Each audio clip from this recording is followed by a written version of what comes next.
Hello students, आज का हमारा वर्कशीट नंबर 7 जो कि क्लास 7वीं के लिए है। यहाँ पे अपना नाम लिखें और यहाँ पे अपने क्लास टीचर का नाम लिखें। यह वर्कशीट 15 अक्टूबर 2020 के लिए। तो चलिए वर्कशीट शुरू करते हैं। रेखाएं तथा कोण। अंग्रेजी वर्णमाला के अक्षर X को ध्यान से देखिए।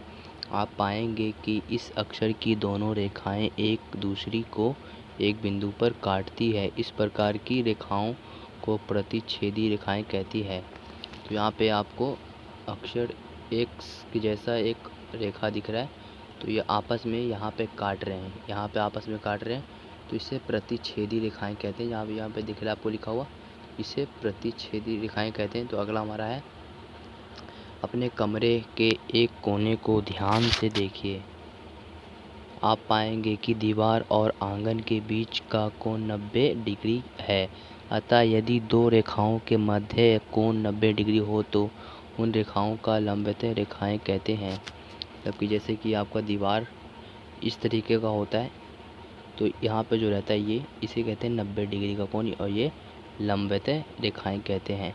लंबवत रेखाएं कहते हैं, जैसे कि आपको दिख रहा है यहाँ पे लंबवत रेखाएं कुछ इस प्रकार का होता है। यहाँ पे ये 90 डिग्री का समकोण होता है, 90 डिग्री का समकोण होता है, उसे समकोण कहते हैं। ठीक है, 90 डिग्री का कोण को समकोण कहते हैं। तो यहाँ पे इस तरह का होता है लंबवत रेखाएं 90 डिग्री का। ठीक है, अगला हमारा है,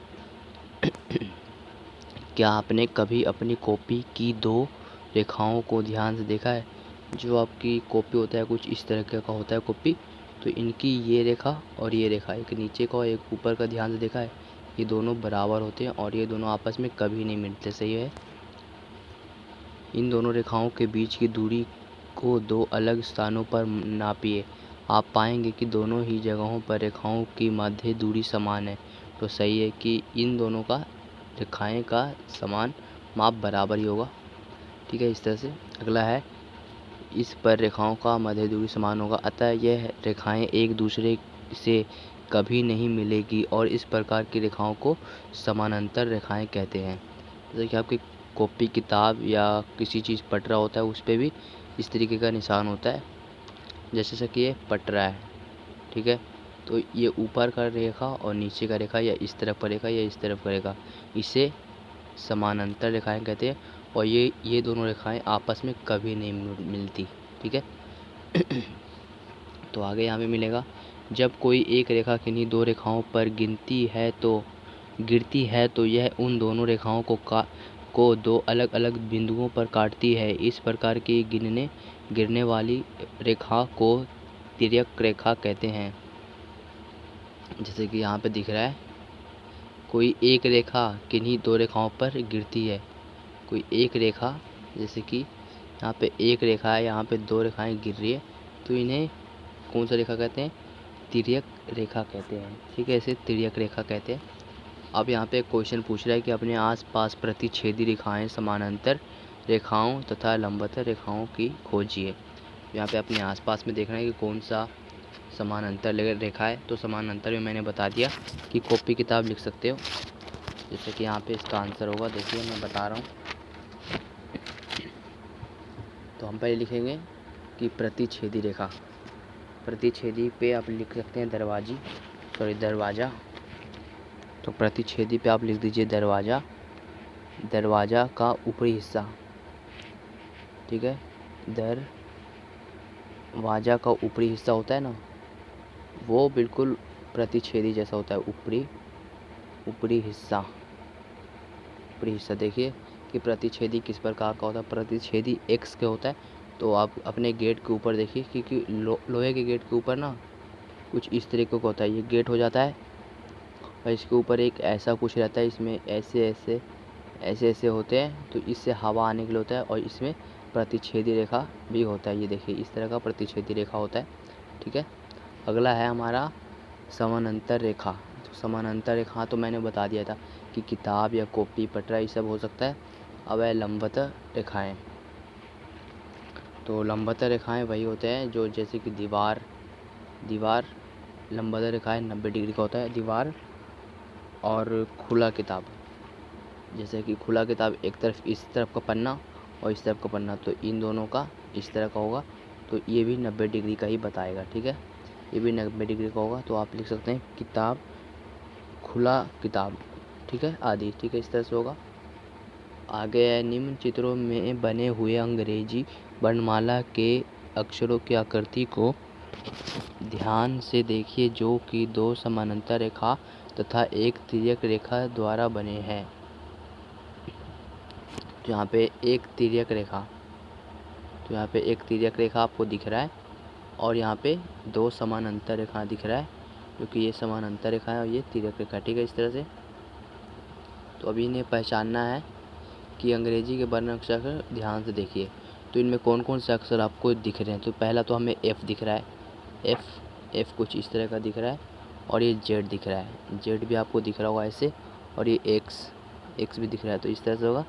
अब पढ़ते हैं कि अक्षर एफ के द्वारा बने कोण संगत कोण कहलाते हैं तथा यह एक दूसरे के बराबर होते हैं। तो यहाँ पे जो एफ दिख रहा है, तो ये दोनों आपस में बराबर है बराबर। ठीक है, ये दोनों आपस में बराबर होते हैं। साथ ही एफ अक्षर तिर्यक रेखा के एक ही अंत और बने अंत कोणों का 180 डिग्री होता है। जो इसका कोण होता है इस तरीके का, तो ये भी 180 डिग्री का होता है। ठीक है, 180 डिग्री का होता है ये वाला। अक्षर जेड, तो ये जेड है, जेड के अंदर कोण एकांत अंतर कोण कहलाते हैं। एकांत अंतर कोण कहलाते हैं जब रेखाएं समानांतर होती है तो ये एकांतर अंत कोण आपस में बराबर होते हैं। तो ये भी आपस में बराबर, ये देख सकते हैं आप, ये भी आपस में बराबर ही है। अक्षर एक्स के द्वारा बने कोण शीर्षाभिमुख कोण कहलाते हैं। तो इस तरह का जो कोण बनता है इसमें, ये इस तरफ का कोण, इस तरफ का कोण, तो ये चारों कोण मिलाकर बनते हैं शीर्षाभिमुख कोण कहलाते हैं तथा यह एक दूसरे के बराबर होते हैं। सही है कि ये चारों आपस में बराबर है, कुछ इस तरह का, कुछ ये चारों आपस में बराबर है। चलिए आगे है, क्वेश्चन एक है आकृति में। तो इस आकृति को आप ध्यान से देख सकते हैं। अगर साफ नहीं दिख रहा है तो चलिए साफ वाला देखते हैं चित्र। सो अब आपको इस पिक्चर में थोड़ा सा साफ दिख रहा होगा। तो यहाँ पे पता लगाना है कि संगत रेखा का युग्म क्या है। इसमें संगत रेखा का युग्म इसमें पता लगाना है। तो आप किस तरह से पता लगाएंगे, चलिए हम बताते हैं आपको। इसमें संगत रेखा कुछ इस प्रकार से है। तो संगत रेखा पहला हमारा है 1, फिर 5, जो इस तरफ का है, इस तरफ को देखिए, इस तरफ में 5 है, इस तरफ में भी 5 है, तो इसे संगत रेखा कहते हैं। 5 है, फिर 2 देखिए, 2 इस तरफ में, तो 6 इस तरफ में। ठीक है, इस तरह से कैसे, तो ये भी हो गया हमारा। अगला है 3, तो 3 इस तरफ है और 7 इस तरफ है। अगला है 4, तो 4 इस तरफ है और 8 इस तरफ है। ठीक है, इसको कहते हैं संगत रेखा। तो आप इसको इस तरीके से लिखेंगे, आप इसको इस तरह से लिखेंगे, 1 या फिर 5। ठीक है, तो यहाँ पे देखेंगे आपकी उत्तर नंबर 1 पे ये सब सममित रेखाएं और ये कुछ और रेखाएं। तो इन्हें आप मत लिखिएगा यहाँ से यहाँ तक, आप सिर्फ यहाँ से यहाँ तक लिखिएगा अपने उत्तर में कि 1 और 5, 2 6 और 2 6, 3 7 और 4 8 ये संगत कोणों का युग्म है।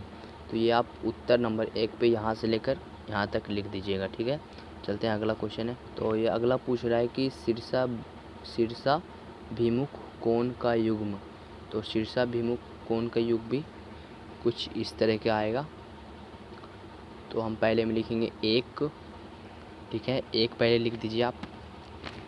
1 के बाद आप लिखिएगा 3, 3 लिखिएगा, 3 के बाद 2, 2 के बाद 4, ठीक है 4, फिर 5 लिखे, फिर 7, फिर 6, फिर 8। इस तरह से आप यहाँ पे लिख सकते हैं। पहले पे 1, फिर 3, इस तरह से कोमा लगा दीजिए, फिर कोमा लगाने के बाद फिर 2 और 4, फिर एक कोमा लगा दीजिए। और अगला है हमारा 5 और 7, तो 5, फिर एक 5 और 7।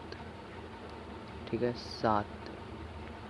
7 लगा दिया, फिर एक कोमा इस तरह का और एक बिंदु ऊपर में, 7 हो गया। अगला है 6 और 8 लगा दीजिए, तो 6 फिर 8।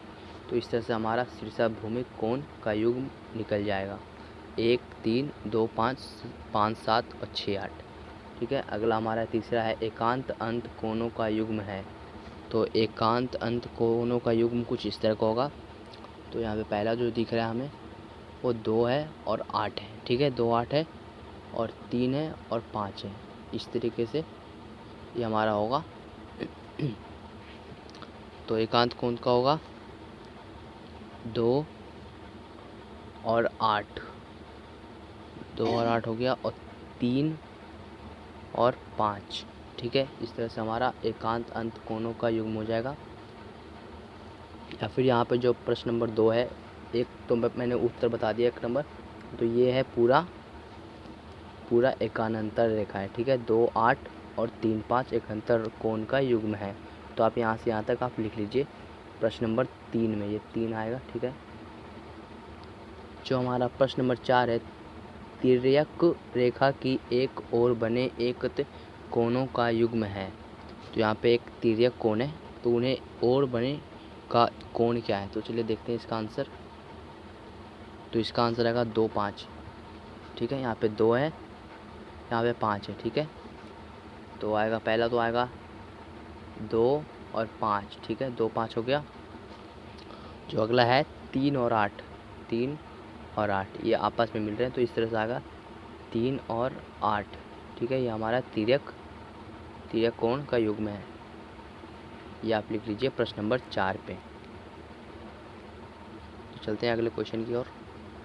जो हमारा प्रश्न नंबर 2 है, आकृति में पी क्यू सभी ज्ञात कोणों का A B C D E F को ज्ञात कीजिए। तो यहाँ पे आपको कुछ ए बी सी डी दिख रहा है, तो इनके कोणों का ज्ञात कीजिए। तो इनमें आकृति का पी क्यू, ये पी है ये क्यू है, तो इनका कोणों का ज्ञात करना है। चलो देखते हैं इसका आंसर।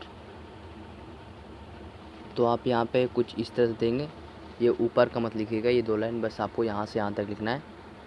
तो ए का होगा हमारा 55 डिग्री, बी का होगा 125 डिग्री, सी का 55 डिग्री और डी का 125 डिग्री और ई का 55 डिग्री और एफ का भी 55 डिग्री। ठीक है, इस तरह से हमारा प्रश्न नंबर 2 का आंसर होगा। 2 का भी उत्तर यहाँ पे दिख रहा है आपको। ठीक है, अगर आप हमारे चैनल पर पहली बार आए तो चैनल को सब्सक्राइब कर दें। ठीक है, देख लीजिए यहाँ से यहाँ तक आपका आंसर आएगा। तो अब प्रश्न नंबर 3 है, यदि 2 रेखाएं एक दूसरे को काटती है तो उनके मध्य कितने कोण बनते हैं? तो इसका आंसर कुछ इस तरह से आएगा, जैसा कि एक रेखा आप मान लीजिए कि ए है, तो एक रेखा को और एक रेखा को काट देता है, तो मध्य से, बिल्कुल मध्य मतलब बीच से एकदम काट देता है, तो इसका कोण बनते हैं। तो इसका कोण कौन सा बनता है? तो इसका कोण बनता है, देखिए ये पूरा इस तरह का आएगा। तो एक है 90 डिग्री, 90 90 180 180 फिर 90 फिर 90, तो कितने हो गए? 360 डिग्री का ये कोण बनता है। ठीक है, ये 360 डिग्री का एक कोण है। ठीक है, प्रश्न नंबर 3 का उत्तर आएगा। या आप एक पहले एक्स बना दीजिए, फिर उसके बीच में बिल्कुल मध्य में पूरा सर्कल कर दीजिए, फिर लिख दीजिए आंसर बराबर 360 डिग्री। तो ये हमारा प्रश्न नंबर 3 का आंसर हो जाएगा। ठीक है, अगर आपको वीडियो समझ नहीं आया तो वीडियो को दोबारा देख सकते हैं। अगर आप हमारे चैनल पे पहली बार आए हैं तो चैनल को सब्सक्राइब कर दें और इस वीडियो को लाइक कर दें और चैनल को ज़रूर सब्सक्राइब कर देना।